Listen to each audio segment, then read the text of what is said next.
ಎಲ್ಲರಿಗೂ ನಮಸ್ಕಾರ. ನಾನು ಡಾಕ್ಟರ್ ಎಸ್ ಅಮೀರ್ ಪಾಷಾ, ರಾಜ್ಯಶಾಸ್ತ್ರದ ಸಹಾಯಕ ಪ್ರಾಧ್ಯಾಪಕ, ಸರ್ಕಾರಿ ಪ್ರಥಮ ದರ್ಜೆ college Devanahalli.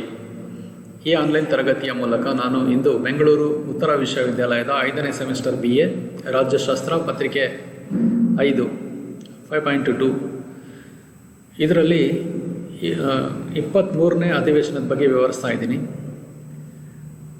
Topic: foreign policy economic instruments. Role of economic instruments of foreign policy. Session 23. Role of economic instruments of foreign policy. That is the topic. Trade sanctions are used as a tool of foreign policy by many governments and usually imposed by a larger country upon a smaller country for one of the two reasons. Either the latter is a threat to the security of the former nation, or that country treats its citizens unfairly. They can be used as a coercive measure for achieving particular policy goals related to trade. Trade sanctions are used as an alternative weapon instead of going to war to achieve desired outcome. ವಿದೇಶಾಂಗ ನೀತಿಯ ಆರ್ಥಿಕ ಸಾಧನಗಳ ಪಾತ್ರ. Topic ಹೆಸರು: ವ್ಯಾಪಾರ ನಿರ್ಬಂಧಗಳನ್ನು ಅನೇಕ ಸರ್ಕಾರಗಳು ವಿದೇಶಿ ನೀತಿಯ ಸಾಧನವಾಗಿ ಬಳಸುತ್ತವೆ ಮತ್ತು ಸಾಮಾನ್ಯವಾಗಿ ಎರಡು ದೇಶಗಳಲ್ಲಿ ಒಂದು ದೊಡ್ಡ ದೇಶದಿಂದ ಸಣ್ಣ ದೇಶದ ಮೇಲೆ ಇವುಗಳನ್ನು ಹೇರಲಾಗುತ್ತದೆ.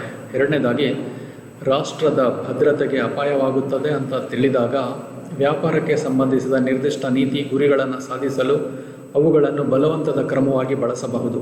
ವ್ಯಾಪಾರ ನಿರ್ಬಂಧಗಳನ್ನು ಅಪೇಕ್ಷಿತ ಫಲಿತಾಂಶಗಳನ್ನು ಸಾಧಿಸಲು ಯುದ್ಧಕ್ಕೆ ಹೋಗುವ ಬದಲು ಪರ್ಯಾಯ ಅಸ್ತ್ರವಾಗಿ ಬಳಸಲಾಗುತ್ತದೆ.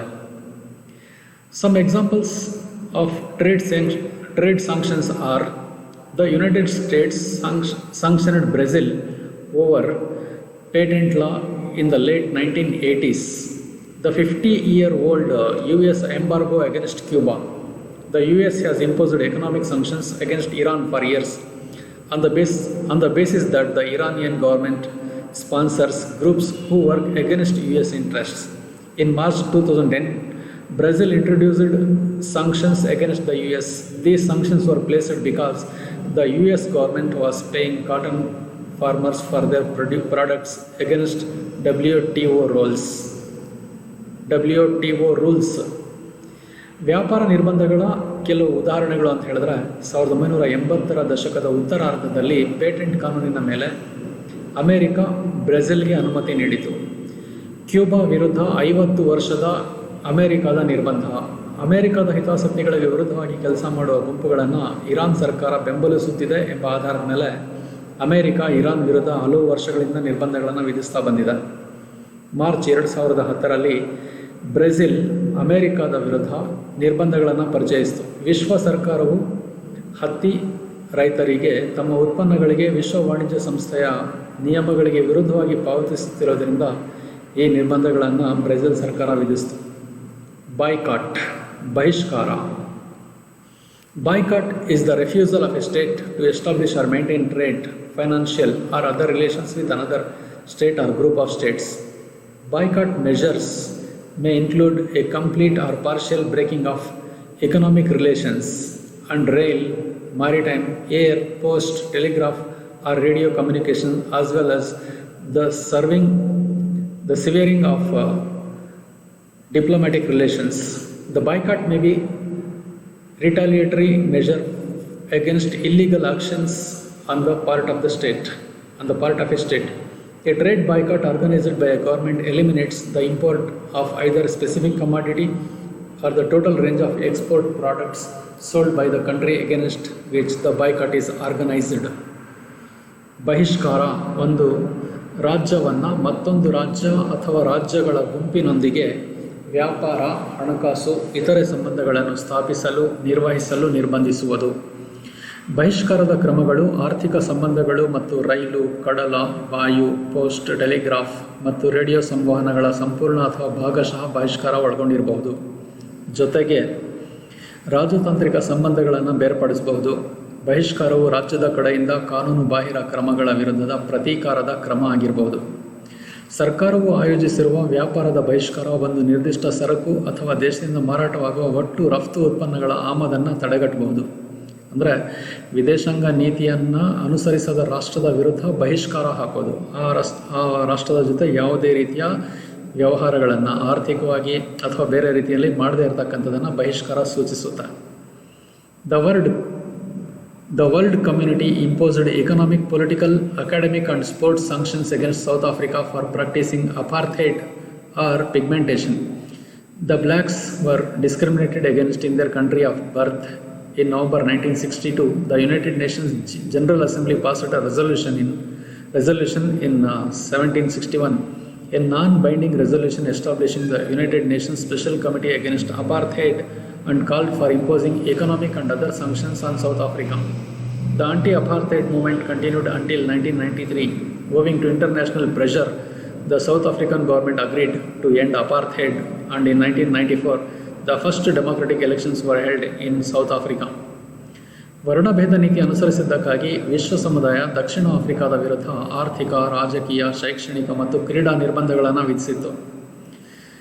ಅಜನ್ಮ ಕರಿಯರು ಅಲ್ಲಿ ಹುಟ್ಟಿದಂತಹ ಕರಿಯರಿಗೆ ಆಫ್ರಿಕಾದಲ್ಲಿ ತಾರತಮ್ಯ ಮಾಡಲಾಗ್ತಾ ಇತ್ತು.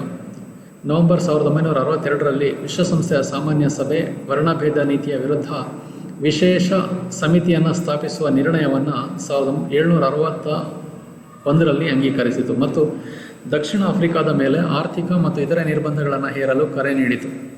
ವರ್ಣಭೇದ ವಿರೋಧಿ ಚಳುವಳಿ 93ರವರೆಗೆ ಮುಂದುವರಿಯಿತು. 1993ರವರೆಗೆ ಅಂತಾರಾಷ್ಟ್ರೀಯ ಒತ್ತಡದಿಂದಾಗಿ ದಕ್ಷಿಣ ಆಫ್ರಿಕಾದ ಸರ್ಕಾರ ವರ್ಣಭೇದ ನೀತಿಯನ್ನು ಕೊನೆಗೊಳಿಸಲು ಒಪ್ಪಿಕೊಂಡಿತು ಮತ್ತು 1994ರಲ್ಲಿ ದಕ್ಷಿಣ ಆಫ್ರಿಕಾದಲ್ಲಿ ಮೊದಲ ಪ್ರಜಾಪ್ರಭುತ್ವ ಆಧಾರಿತ ಚುನಾವಣೆಗಳು ನಡೆದವು.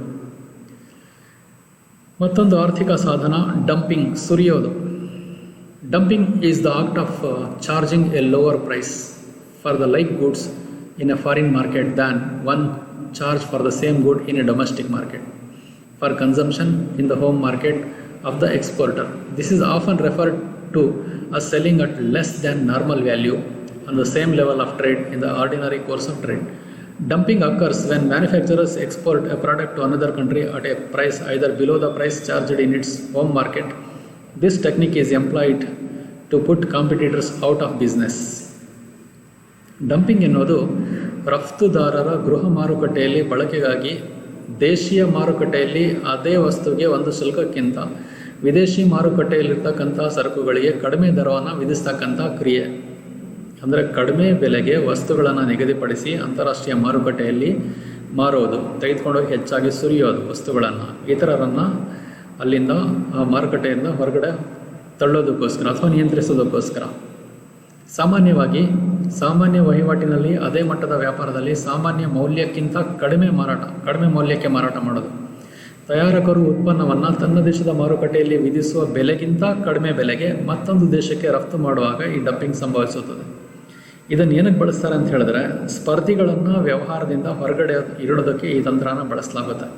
ವಸ್ತುಗಳನ್ನು ಡಂಪ್ ಮಾಡ್ತಾರೆ ಕಡಿಮೆ ಬೆಲೆಗೆ, ಆಗ ಬೇರೆಯವರು ಮಾರುಕಟ್ಟೆಯ ಬೆಲೆ ಸ್ಪರ್ಧೆಯನ್ನು ಮೀಟ್ ಮಾಡೋಕ್ಕಾಗದೆ ಮಾರುಕಟ್ಟೆಯಿಂದ ಹೊರಗಡೆ ಹೋಗಬೇಕಾಗುತ್ತೆ. If a company exports a product at a price lower than the price it normally charges in its own home market, it is said to be dumping the product. Dumping may be used for obtaining foreign exchange, to build goodwill in the depressed market, to enable the producers to introduce new products. The main aim of dumping is to weaken a competitor in the foreign market. It is the main aim. ಒಂದು ಕಂಪನಿಯು ತನ್ನ ಸ್ವಂತ ಗೃಹ ಮಾರುಕಟ್ಟೆಯಲ್ಲಿ ಸಾಮಾನ್ಯವಾಗಿ ವಿಧಿಸುವ ಬೆಲೆಗಿಂತ ಕಡಿಮೆ ಬೆಲೆಗೆ ಉತ್ಪನ್ನವನ್ನು ರಫ್ತು ಮಾಡಿದರೆ ಅದನ್ನು ಡಂಪಿಂಗ್ ಅಂತ ಕರೀತಾರೆ. ತನ್ನ ಸ್ವಂತ ಗೃಹ ಮಾರುಕಟ್ಟೆಯಲ್ಲಿ ಸಾಮಾನ್ಯವಾಗಿ ವಿಧಿಸ್ತಕ್ಕಂಥ ಬೆಲೆಗಿಂತ ಕಡಿಮೆ ಬೆಲೆಗೆ ಒಂದು ವಸ್ತುವನ್ನು ರಫ್ತು ಮಾಡಿದ್ರೆ ಅದನ್ನು ಡಂಪಿಂಗ್ ಅಂತ ಕರೀತಾರೆ. ಖಿನ್ನತೆಗೆ ಒಳಗಾದ ಮಾರುಕಟ್ಟೆಯಲ್ಲಿ ಅಭಿಮಾನ ಬೆಳೆಸಲು, ಅಂದರೆ ಬಿದ್ದೋಗಿರೋ ಮಾರುಕಟ್ಟೆನ ಉತ್ತೇಜಿಸಲು, ಹೊಸ ಉತ್ಪನ್ನಗಳನ್ನು ಮಾರುಕಟ್ಟೆಗೆ ಪರಿಚಯಿಸಲು, ಉತ್ಪಾದಕರನ್ನು ಶಕ್ತಗೊಳಿಸಲು. ಡಂಪಿಂಗ್ನ ಮುಖ್ಯ ಗುರಿ ವಿದೇಶಾಂಗ ಮಾರುಕಟ್ಟೆಯಲ್ಲಿ ಪ್ರತಿಸ್ಪರ್ಧಿಯನ್ನು ದುರ್ಬಲಗೊಳಿಸುವುದೇ ಆಗಿರುತ್ತೆ. ಎಂಬಾರ್ಗೋ is the next instrument of economic instrument of foreign policy. A government order that restricts commerce or exchange with a specified country is called as embargo. Embargo is nothing but a government order that restricts commerce or exchange with a specific or specified country is called embargo. An embargo is usually created as a result of unfavorable political economic circumstances between nations. The restriction looks to isolate the country and create difficulties for its governing body, forcing it to act on the underlying issue. Embargo is a specific type of quotas prohibiting the trade. Embargo may be imposed on imports or exports enforced either on specific category of goods, such as strategic materials, or on the total range of goods that private businesses normally send to the country being punished. Although the embargo is usually introduced for political purposes, the consequences in essence could be economic. ನಿರ್ಬಂಧ ನಿರ್ದಿಷ್ಟ ದೇಶದೊಂದಿಗೆ ವಾಣಿಜ್ಯ ಅಥವಾ ವಿನಿಮಯವನ್ನು ನಿರ್ಬಂಧಿಸುವ ಸರ್ಕಾರದ ಆದೇಶನೇ ನಿರ್ಬಂಧ ಅಂತ ಕರೀತಾರೆ. ರಾಷ್ಟ್ರಗಳ ನಡುವಿನ ಪ್ರತಿಕೂಲವಾದ ರಾಜಕೀಯ ಅಥವಾ ಆರ್ಥಿಕ ಸಂದರ್ಭಗಳ ಪರಿಣಾಮವಾಗಿ ನಿರ್ಬಂಧಗಳನ್ನು ಸಾಮಾನ್ಯವಾಗಿ ಹೊರಡಿಸಲಾಗುತ್ತೆ ಅಥವಾ ರಚಿಸಲಾಗುತ್ತೆ. ನಿರ್ಬಂಧವು ದೇಶವನ್ನು ಪ್ರತ್ಯೇಕಿಸಲು ಮತ್ತು ಅದರ ಆಡಳಿತ ಮಂಡಳಿಗೆ ತೊಂದರೆಗಳನ್ನು ಉಂಟುಮಾಡಲು ಮಾಡಲಾಗುತ್ತೆ. ಅದು ಆಧಾರವಾಗಿರುವ ವಿಷಯದ ಬಗ್ಗೆ ಕಾರ್ಯನಿರ್ವಹಿಸಲು ಒತ್ತಾಯಿಸುತ್ತೆ. ನಿರ್ಬಂಧ ವ್ಯಾಪಾರವನ್ನು ನಿಷೇಧಿಸುವ ನಿರ್ದಿಷ್ಟ ರೀತಿಯ ಕೋಟಾಗಳು, ಆಯಕಟ್ಟಿನ ಸಾಮಗ್ರಿಗಳಂಥ ನಿರ್ದಿಷ್ಟ ವರ್ಗದ ಸರಕುಗಳ ಮೇಲೆ ಅಥವಾ ಖಾಸಗಿ ವ್ಯವಹಾರಗಳು, ಸಾಮಾನ್ಯವಾಗಿ ದೇಶಕ್ಕೆ ಕಳುಹಿಸುವ ಸರಕುಗಳ ಒಟ್ಟು ಶ್ರೇಣಿಯ ಮೇಲೆ ಜಾರಿಗೊಳಿಸಲಾದ ಆಮದು ಅಥವಾ ರಫ್ತಿಗೆ ನಿರ್ಬಂಧವನ್ನು ವಿಧಿಸಬಹುದು. ನಿರ್ಬಂಧವನ್ನು ಸಾಮಾನ್ಯವಾಗಿ ರಾಜಕೀಯ ಉದ್ದೇಶಗಳಿಗಾಗಿ ಹೊರಡಿಸಿದ್ರೂ ಅದರ ಪರಿಣಾಮಗಳು ಮೂಲಭೂತವಾಗಿ ಆರ್ಥಿಕವಾಗಬಹುದು. ಬ್ಲ್ಯಾಕ್ ಲಿಸ್ಟ್ಸ್, ಕಪ್ಪು ಪಟ್ಟಿ. Governments use black lists to identify firms, corporations, and business units that are doing business with target countries. These black lists are generally applied to private concerns and persons but not states. The Arab League, comprising Arab governments, maintain a black list of foreign firms which have any economic dealings with Israel. Licensing. ಪರವಾನಗಿಗಳು. Export and import licenses can be granted or denied. This is a particularly effective way of controlling exchanges of particular types of goods, a selective reward or coercion without undertaking the risk and cost of general boycotts and embargoes. Most industrial states maintain licensing to prevent or control trade in nuclear fuels.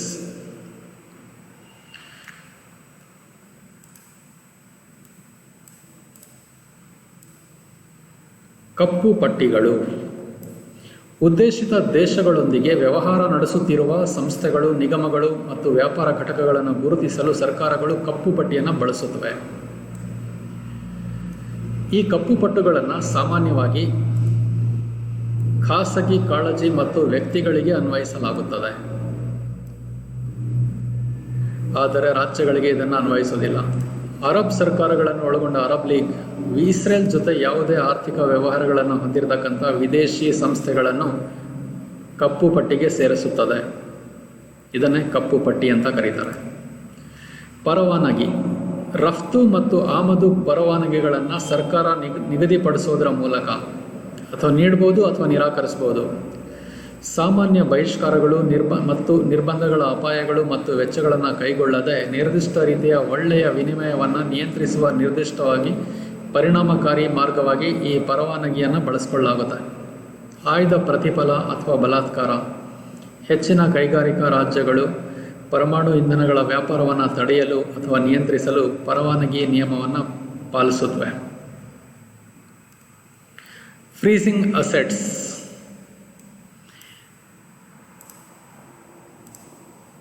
In a relatively open world economy, companies, governments and individuals often maintain assets abroad in the form of investments,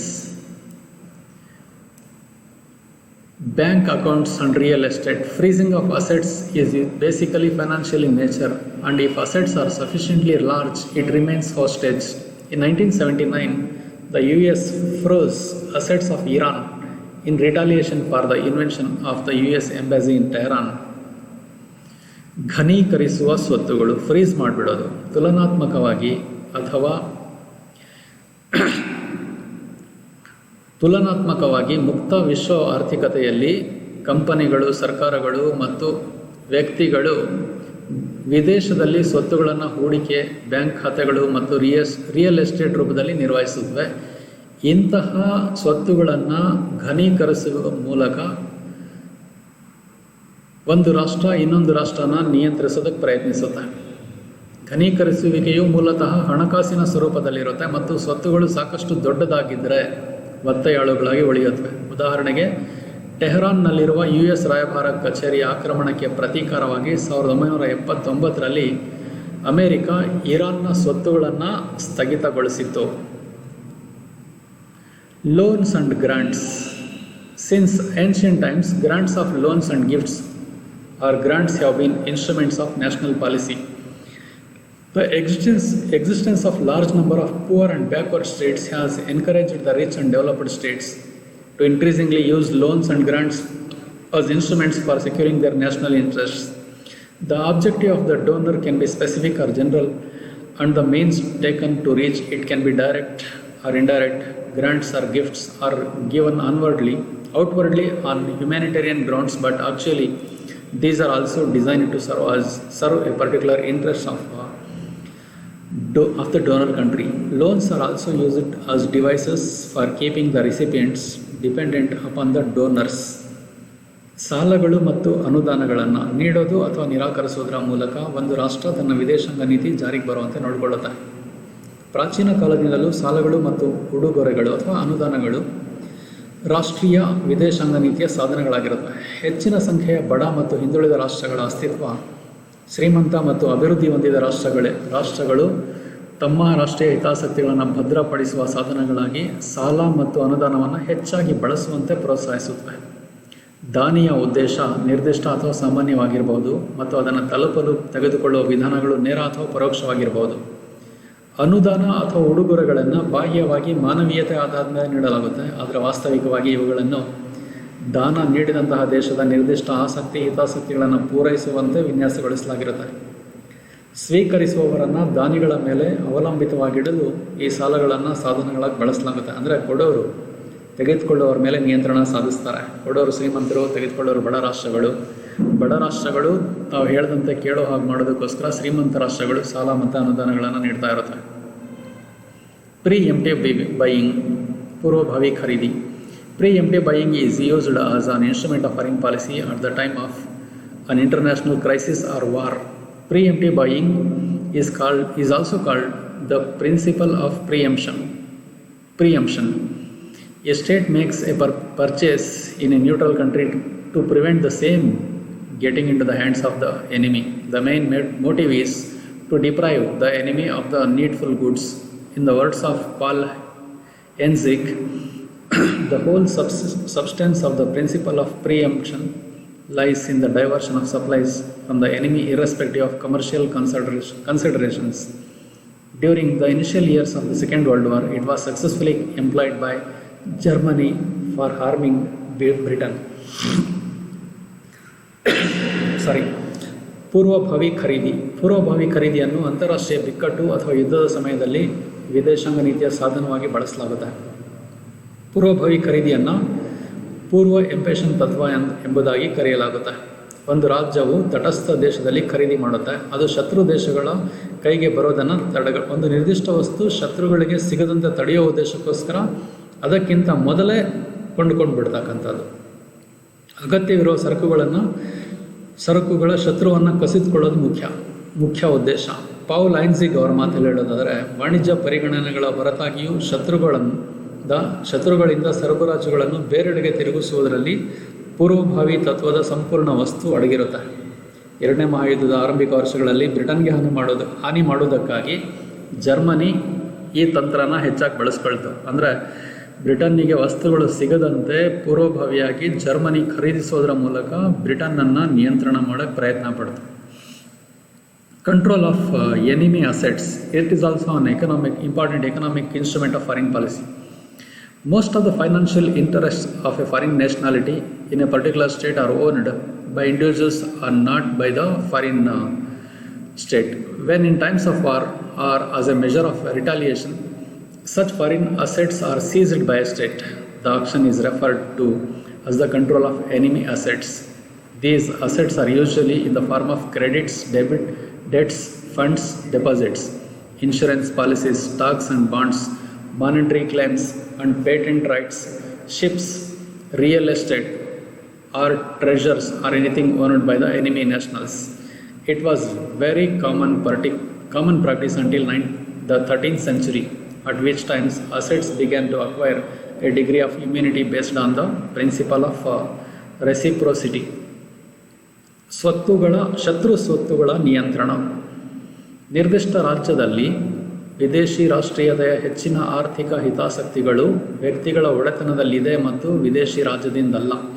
ಯುದ್ಧದ ಸಮಯದಲ್ಲಿ ಅಥವಾ ಪ್ರತೀಕಾರದ ಕ್ರಮವಾಗಿ ಅಂತಹ ವಿದೇಶಿ ಸ್ವತ್ತುಗಳನ್ನು ಒಂದು ರಾಜ್ಯ ವಶಪಡಿಸಿಕೊಂಡಾಗ ಈ ಕ್ರಿಯೆಯನ್ನು ಶತ್ರು ರಾಷ್ಟ್ರಗಳ ನಿಯಂತ್ರಣ, ಶತ್ರು ಆಸ್ತಿಗಳ ನಿಯಂತ್ರಣ ಅಂತ ಕರೆಯಲಾಗುತ್ತೆ. ಈ ಸ್ವತ್ತುಗಳು ಸಾಮಾನ್ಯವಾಗಿ ಸಾಲಗಳು, ನಿಧಿಗಳು, ಠೇವಣಿಗಳು, ವಿಮಾ ಪಾಲಿಸಿಗಳು, ಷೇರುಗಳು ಮತ್ತು ಬಾಂಡ್ಗಳು, ವಿತ್ತೀಯ ಹಕ್ಕುಗಳು, ಪೇಟೆಂಟ್ ಹಕ್ಕುಗಳು, ಹಡಗುಗಳು, ರಿಯಲ್ ಎಸ್ಟೇಟ್, ಕಲಾ ಸಂಪತ್ತು ಅಥವಾ ಶತ್ರು ಪ್ರಜೆಗಳ ಒಡೆತನದ ಯಾವುದಾದ್ರೂ ರೂಪದಲ್ಲಿರುತ್ತವೆ. 13ನೇ ಶತಮಾನದವರೆಗೂ ಇದು ಬಹಳ ಸಾಮಾನ್ಯ ಅಭ್ಯಾಸ ಆಗಿತ್ತು. ಆ ಸಮಯದಲ್ಲಿ ಸ್ವತ್ತುಗಳು ಪರಸ್ಪರ ಸಂಬಂಧದ ತತ್ವವನ್ನು ಆಧರಿಸಿ ಪ್ರತಿರಕ್ಷೆಯ ಮಟ್ಟವನ್ನು ಪಡೆದುಕೊಳ್ಳಲು ಪ್ರಾರಂಭಿಸಿದವು. Foreign aid. The promotion of national interest through the grant of economic aid has been a particular instrument in the post-war international relations.